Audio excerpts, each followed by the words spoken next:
Install Android 10 on Nokia 6.2 via LineageOS 17.1.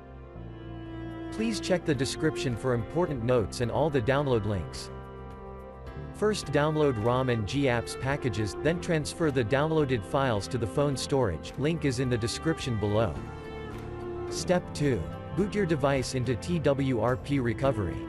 Once in TWRP, click on Wipe, Advanced Wipe, and select the check boxes, as shown in the image, excluding internal storage.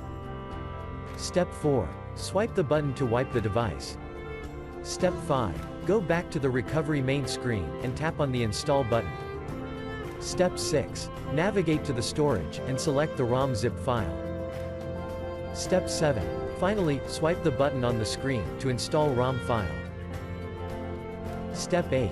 Flash the GApps zip package, in the same manner. Step 9. After GApps flashing completes, select Wipe Cache and Dalvik from bottom left side of screen, and swipe to wipe. Step 10. When the flashing process is complete, hit Reboot System. That's it, you have successfully installed the ROM on your device.